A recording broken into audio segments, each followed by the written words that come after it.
The use of earth. We will now proceed to describe the curative properties of earth, which are in some cases even more remarkable than those of water. That earth should have such properties need not cause us any surprise, for our own body is compounded of the earthly element.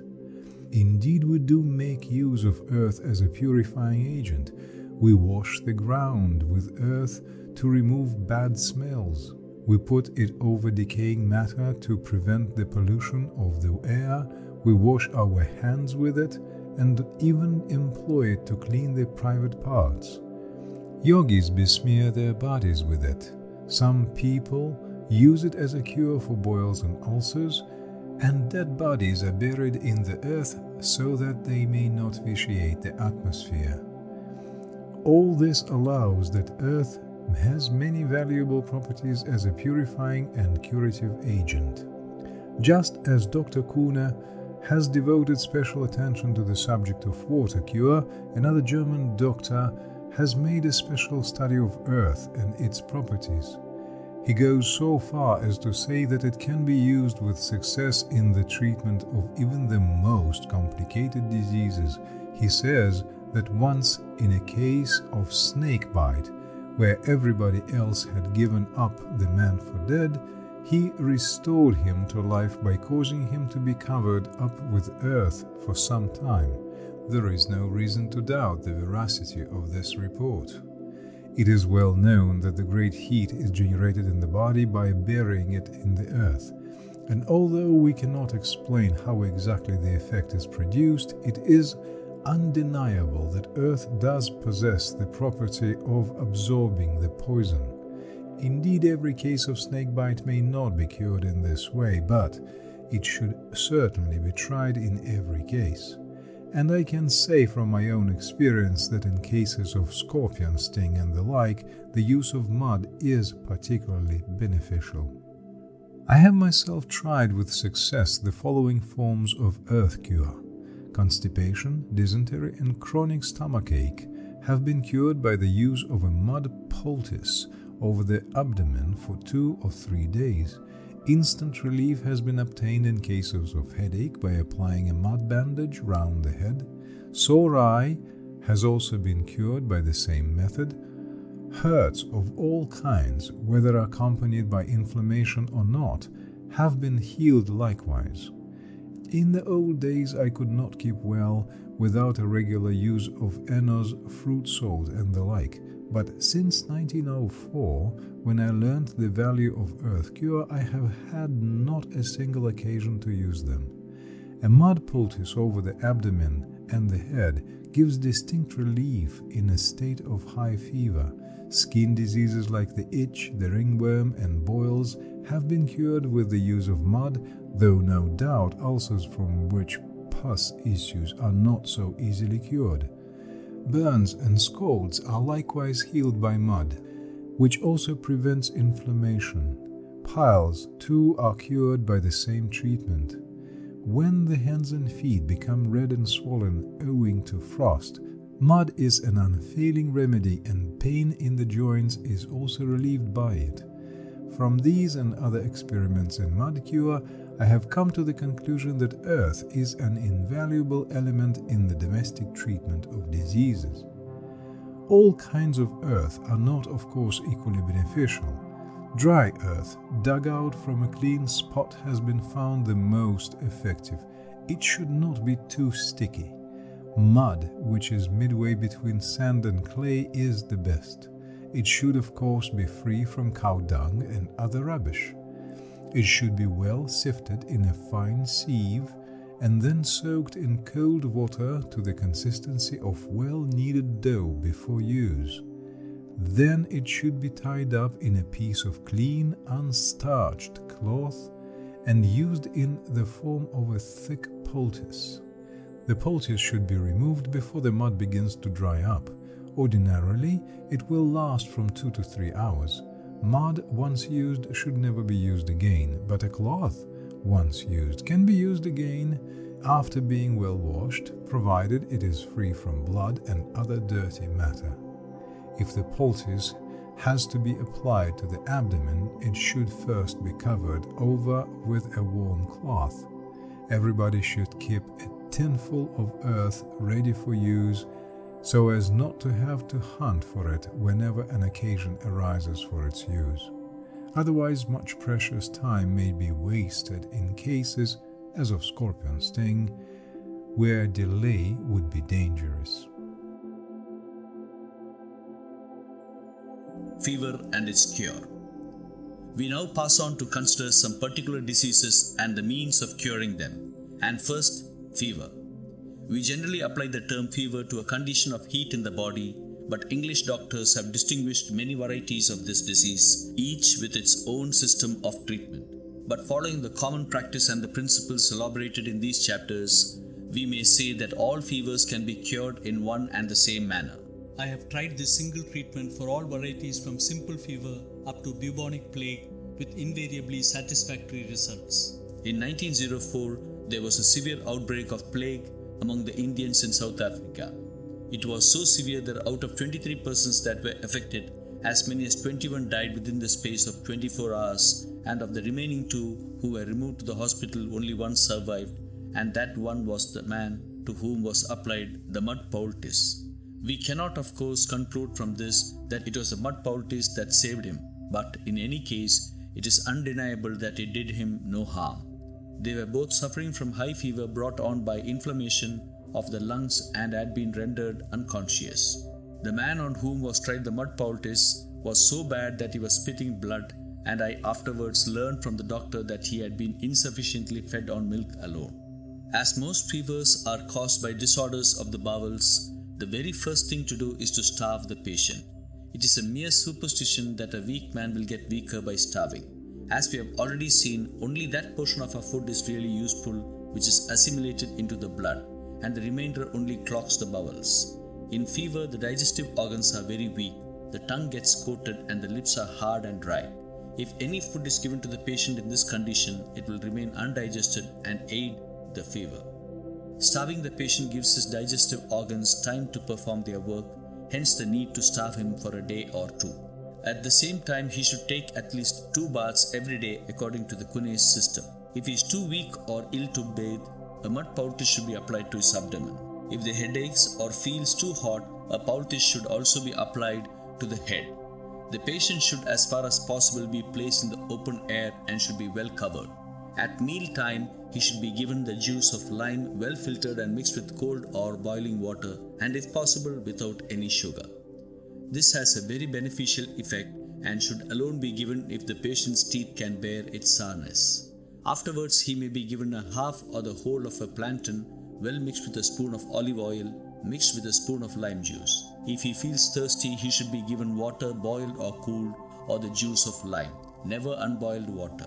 His clothes should be as few as possible and should be frequently changed. Even persons suffering from typhoid and the like diseases have been completely cured by this simple treatment and are enjoying perfect health at present. A seemingly cure may also be effected by quinine, but it really brings other diseases in its train.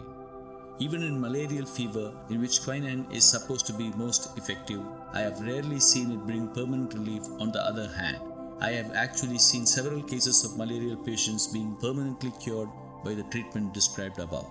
Many people subsist on milk alone during fever, but my experience is that it really does harm in the initial stages as it is hard to digest. If milk has to be given, it is best given in the form of wheat coffee or with a small quantity of rice flour well boiled in water, but in extreme forms of fever, it ought not to be given at all. In such a condition, the juice of lime may always be given with great success. As soon as the tongue gets clean, plantain may be included in the diet and given in the form described above. If there be constipation, a hot water enema with borax should be applied in preference to purgatives, after which a diet of olive oil will serve to keep the bowels free. Constipation, dysentery, gripes and piles. It may at first sight appear strange to have 4 different ailments put together in this chapter. But as a matter of fact, they are all so closely connected and may be cured more or less in the same way. When the stomach gets clogged by undigested matter, it leads to one or other of these diseases according to the varying constitutions of individuals. In some, it produces constipation. The bowels do not move or move only partly, and there is a great straining at stools until it results in bleeding or at times in the discharge of mucus or piles. In others, it leads to diarrhea, which often ends in dysentery. In others again, it may give rise to gripes accompanied by pain in the stomach and the discharge of mucus. In all these cases, the patient loses his appetite, his body gets pale and weak, his tongue gets coated, and his breath foul.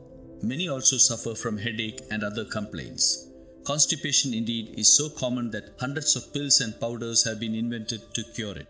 The chief function of such patent medicines as Mother Seagull's syrup and Eno's fruit salt is to relieve constipation, and hence thousands of people go in for them in the vain hope of being cured for good. Any Vaid or Hakim will tell you the constipation and the like are the result of indigestion, and that the best way to cure them is to remove the causes of indigestion, but the more candid among them will confess that they are forced to manufacture pills and powders, since the patients are not really prepared to renounce their bad habits, but at the same time want to get cured. Indeed, the present-day advertisements of such medicines go to the extent of promising to those that would buy them that they need observe no directions as to diet and the like, but may eat and drink whatever they like. But my readers need not be told that this is a mere string of lies. All purgatives are invariably injurious to health. Even the mildest of them, even if they relieve the constipation, give rise to other forms of disease.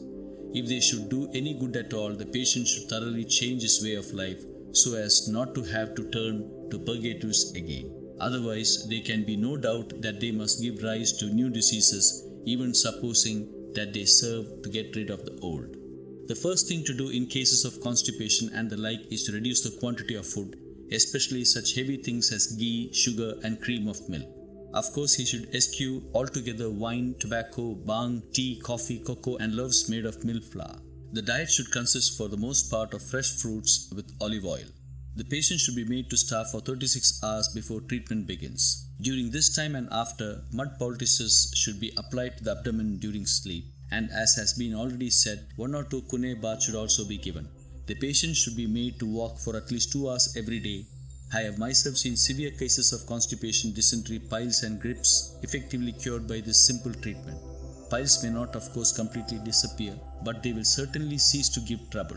The sufferer from grips should take special care not to take any food except lime juice in hot water, so long as there is discharge of blood or mucus. If there is excessive gripping pain in the stomach, it can be cured by warming with a bottle of hot water or a piece of well-heated brick.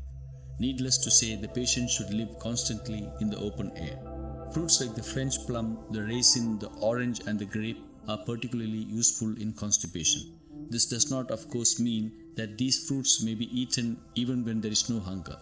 They ought not to be eaten at all cases of gripes accompanied by a bad taste in the mouth. Contagious diseases. Smallpox. Now we will proceed to deal with the treatment of contagious diseases.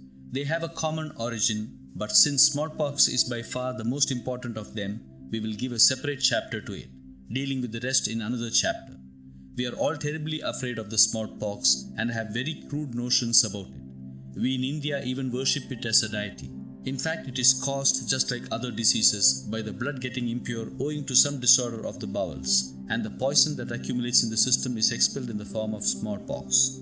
If this view is correct, then there is absolutely no need to be afraid of smallpox. If it were really a contagious disease, everyone should catch it by merely touching the patient. But this is not always the case. Hence, there is really no harm in touching the patient, provided we take some essential precautions in doing so. We cannot, of course, assert the smallpox is never transmitted by touch, for those that are physically in a condition favorable to its transmission will catch it. This is why, in a locality where smallpox has appeared, many people are found attacked by it at the same time. This has given rise to the superstition that it is a contagious disease, and hence to attempt to mislead the people into the belief that vaccination is an effective means of preventing it. The process of vaccination consists in injecting into the skin the liquid that is obtained by applying the discharge from the body of a smallpox patient to the udder of a cow. The original theory was that a single vaccination would suffice to keep a man immune from this disease for life. But when it was found that even vaccinated persons were attacked by the disease, a new theory came into being that the vaccination should be renewed after a certain period, and today it has become the rule for all persons, whether already vaccinated or not, to get themselves vaccinated whenever smallpox rages as an epidemic in any locality, so that it is no uncommon thing to come across people who have been vaccinated 5 or 6 times or even more. Vaccination is a barbarous practice, and it is one of the most fatal of all the delusions current in our time, not to be found even among the so-called savage races of the world. Its supporters are not content with its adoption by those who have no objection to it, but seek to impose it with the aid of penal laws and rigorous punishments on all people alike. The practice of vaccination is not very old, dating as it does only from 1798 AD. But during this comparatively short period that has elapsed, millions have fallen a prey to the delusion that those who get themselves vaccinated are safe from the attack of smallpox. No one can say that smallpox will necessarily attack those who have not been vaccinated, for many cases have been observed of unvaccinated people being free from its attack. From the fact that some people who are not vaccinated do get the disease, we cannot of course conclude that they would have been immune if only they had got themselves vaccinated. Moreover, vaccination is a very dirty process, for the serum which is introduced into the human body includes not only that of the cow but also of the actual smallpox patient. An average man would even vomit at the mere sight of this stuff. If the hand happens to touch it, it is always washed with soap.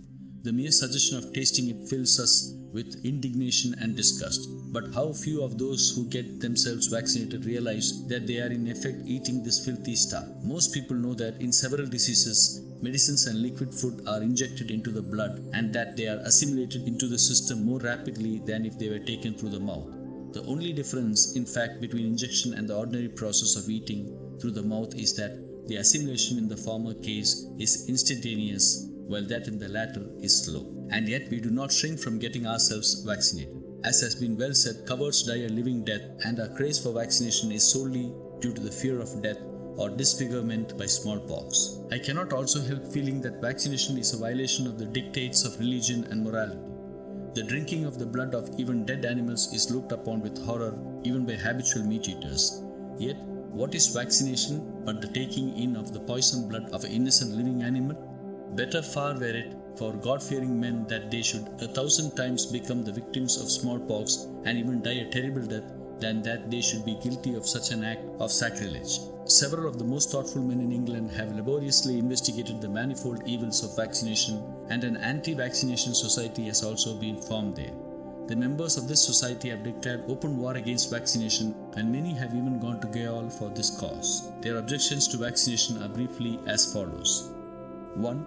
The preparation of vaccine from the udder of cows or calves entails untold suffering on thousands of innocent creatures, and this cannot possibly be justified by any gains resulting from vaccination. 2. Vaccination, instead of doing good, works considerable mischief by giving rise to many new diseases. Even its advocates cannot deny that, after its introduction, many new diseases have come into being. 3. The vaccine that is prepared from the blood of a smallpox patient is likely to contain and transmit the germs of all the several diseases that he may be suffering from. 4. There is no guarantee that smallpox will not attack the vaccinated. Dr. Jenner, the inventor of vaccination, originally supposed that perfect immunity could be secured by a single injection on a single arm. But when it was found to fail, it was asserted that vaccination on both arms would serve the purpose. And when even this proved ineffectual, it came to be held that both the arms should be vaccinated at more than one place, and that it should also be renewed once in 7 years. Finally, the period of immunity has further been reduced to 3 years. All this clearly shows that doctors themselves have no definite views on the matter. The truth is, as we have already said, that there is no saying that smallpox will not attack the vaccinated, or that all cases of immunity must needs be due to vaccination. 5.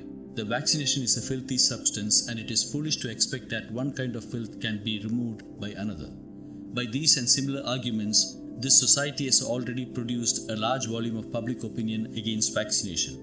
In a certain town, for instance, a large proportion of the people refuse to be vaccinated, and yet statistics prove that they are singularly free from disease. The fact of the matter is that it is only the self-interest of doctors that stands in the way of the abolition of this inhuman practice, for the fear of losing the large incomes that they at present derive from this source blinds them to the countless evils which it brings. There are, however, a few doctors who recognize these evils and who are determined opponents of vaccination. Those who are conscientious objectors to vaccination should, of course, have the courage to face all penalties and persecutions to which they may be subjected by law and stand alone, if need be, against the whole world in defense of their conviction. Those who object to it merely on the grounds of health should acquire a complete mastery of the subject and should be able to convince others of the correctness of their views and convert them into adopting those views in practice.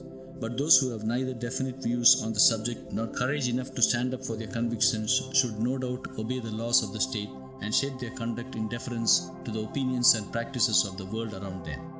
Those who object to vaccination should observe all the more strictly the laws of health already explained, for the strict observance of these laws ensures in the system those vital forces which counteract all disease germs and is therefore the best protection against smallpox as well as other diseases. If, while objecting to the introduction of the poisonous vaccine into the system, they surrendered themselves to the still more fatal poison of sensuality, they would undoubtedly forfeit their right to ask the world to accept their views on the matter. When smallpox has actually appeared, the best treatment is the wet sheet pack, which should be applied 3 times a day. It relieves the fever and the sores heal rapidly. There is no need at all to apply oils or ointments on the sores. If possible, a mud poultice should be applied in 1 or 2 places. The diet should consist of rice and light fresh fruits, all rich fruits like date and almond being avoided. Normally, the sores should begin to heal under the wet sheet pack in less than a week. If they do not, it means that the poison in the system has not been completely expelled. Instead of looking upon smallpox as a terrible disease, we should regard it as one of the nature's best experiments for getting rid of the accumulated poison in the body and the restoration of normal health. After an attack of smallpox, the patient remains weak for some time and in some cases even suffers from other ailments. But this is due not to the smallpox itself, but to the wrong remedies employed to cure it. Thus, the use of quinine in fever often results in deafness and even leads to extreme form of it known as quininism. So too, the employment of mercury in venereal diseases leads to many new forms of disease. Then again, too frequent use of purgatives in constipation brings on ailments like the piles. The only sound system of treatment is that which attempts to remove the root causes of disease by a strict observance of the fundamental laws of health. Even the costly bhasmas, which are supposed to be unfailing remedies for such diseases, are in effect highly injurious, for although they may seem to do some good, they excite the evil passions and ultimately ruin the health. After the vesicles on the body have given place to scabs, olive oil should be constantly applied and the patient bathed every day. Then the scabs rapidly fall off and even the pox soon disappear, the skin recovering its normal color and freshness.